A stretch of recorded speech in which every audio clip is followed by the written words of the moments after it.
অনেকদিন আগে 15-20 বছর আগে একটা মুভি দেখছিলাম, বুঝছেন?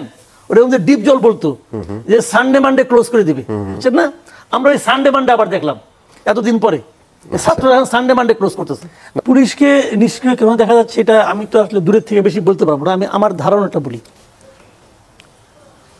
দেখেন এই যে ঘটনাটা হচ্ছে, যেমন আমি একটা স্টুডেন্টদের কথাই বলি, যে একটা কলেজে দুইটা কলেজের স্টুডেন্টরা একত্রিত হয়ে আর একটা কলেজে অ্যাটাক করলো। 12 তলা ভবন কিন্তু কলেজটা দেখেছি কিনা আমি জানি না, আমার দেখার সৌভাগ্য হয়েছে।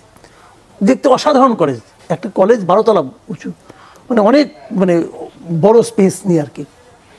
তো সেই কলেজটার একটা গ্লাস এখন নেই, অক্ষত। পুরো কলেজটা থেকে এমনকি লেখার যে কাগজ এটাও মাথায় করে লোকে নিয়ে গেছে। মানে গণভবনে যে ঘটনাটা দেখছিলেন আপনি, সেই ঘটনাটা এখানে ঘটছে। কেন? কারা করলো? স্টুডেন্টরা করলো। কাদের করলো? আরেকটা স্টুডেন্টদের মধ্যে করলো। খেয়াল করেন, এখানে কেউ কিন্তু শত্রুপক্ষ না, কেউ কিন্তু ফ্যাসিবাদের দোসরও না। এই আন্দোলনের 5ই আগস্টে যে আন্দোলন যেটা আমরা বলি, সেই আন্দোলনে দুই কলেজের কিন্তু তারা কিন্তু কাঁধে কাঁধ মিলিয়ে কিন্তু আন্দোলনটা করেছে। কি এমন ঘটলো পরস্পর শত্রু হয়ে গেল? এখন পুলিশের ভূমিকা, 10,000 লোক আসছে, 8,000 লোকের 7,000 লোকের বিরুদ্ধে মামলাই হয়েছে। তো 10,000 লোকের একটা স্রোত আসতেছে, ওইটা থামানোর জন্য কয়জন পুলিশ দরকার? ঠিক আছে, তারপরে পুলিশ সামনে দাঁড়ালো, পুলিশ কি করতে পারবে? পুলিশ গুলি করবে, অমুক করবে, তমুক করবে। যদি কোনো পুলিশ মারা যায় তার বিচার হবে? কোনো গ্যারান্টি আছে? কি হয়েছে গত এই আন্দোলনের পর?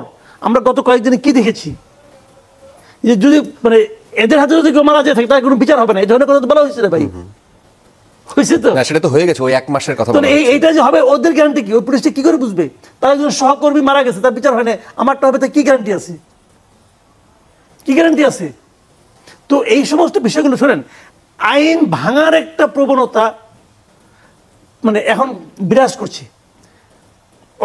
5ই অগাস্টের ঘটনাকে কেন্দ্র করে কিন্তু ওই সময় যেটা হয়েছে এটা কিন্তু আইন ভাঙারই কাজ হয়েছে, সংবিধান ভঙ্গের কাজ হয়েছে, তাই না? কিন্তু তখন ওইটা যে কারণে বৈধ ছিল, আপনি যদি ওই অভ্যাসটা চালু রাখেন আপনি থামাতে পারবেন, আপনি সোসাইটিকে একটা সিস্টেমের মধ্যে আনতে পারবেন। হ্যাঁ, আপনি বলতে পারেন ওই সংবিধানটা খারাপ, ওকে খারাপ, ওই আইনটা খারাপ, ওই আইনটা কালো আইন, ঠিক আছে, ওটাও মানতে রাজি। তো ওই আইনটা আপনি বাতিল করে দেন, ওই সংবিধানটাকে বাতিল করে দেন। যতক্ষণ পর্যন্ত বাতিল না করবেন ততক্ষণ পর্যন্ত মানবেন। না মানলে কি হবে? না মানলে সবাই মানবে না, কারণ আপনিও মানেন না, আমিও মানি না।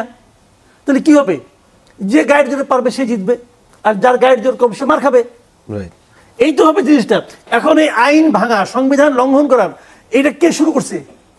এটা তো উপরের থেকে ভাই শুরু হয়েছে, উপদেষ্টাদের কাছ থেকে স্টার্ট হয়েছে। উপদেষ্টারা বলে সংবিধান মানি না। একটু আগে সংবিধানের আওতায় সে শপথ নিয়ে আসছে এবং শপথে বলছে এই সংবিধানকে সে সমুন্নত রাখবে। বইলে শপথে নিয়েই বলে কি এটা আমি মানি না। তাহলে আপনি তো আইন ভাঙতেছেন প্রতিনিয়ত। তো আপনি যখন আইন ভাঙার উদাহরণ তৈরি করেন তখন আপনি কিভাবে আশা করেন এই ছাত্ররাও আইন মান্য করে চলবে? চলছে না তো। টিচারদেরকে ঘাড়ে ধরে বের করে দিচ্ছে, প্রিন্সিপালকে ঘাড়ে ধরে বের করে দিচ্ছে। এই ধরনের ঘটনা দেখেননি আপনারা? দেখছেন তো? কোনো একটা বিচার হয়েছে বিচার তো হয় নাই। তো আপনি তো তাদেরকে সেই সার্টিফিকেট দিয়েছেন যে তোমরা এটা করতে পারো। এখন আপনি তাকে ছেড়ে দিলেন করতে পারো, আপনি তাকে কিন্তু বলেন নাই যে কোন পর্যন্ত করতে পারো। আপনি কিন্তু তাকে সীমা রেখাটা বেঁধে দেন নাই। এখন তারা মনে করছে আমি স্টুডেন্ট, আমি সব পারি, আমি হাসপাতাল ভাঙতে পারি, আমি ফেরার পথে সরোয়ার্দী হাসপাতালে অ্যাটাক করতে পারি, আবার সরোয়ার্দী হাসপাতাল সরোয়ার্দী কলেজে অ্যাটাক করতে পারি, কবি নজরুল অ্যাটাক করতে পারি। এখন তারা বলছে যে একটা কলেজের সামনে 2টা কলেজে অ্যাটাক করলো, তাহলে আমরাও পাল্টা অ্যাটাক করতে পারি। কেউ তো বলে নাই। আচ্ছা, সানডে সুপার সানডে তারা কিন্তু ডিক্লেয়ার করছে আমরা সানডেতে যাবো, যে ঘেরাও করে মারবো বলছে, কিন্তু কেউ থামায় নাই কেন?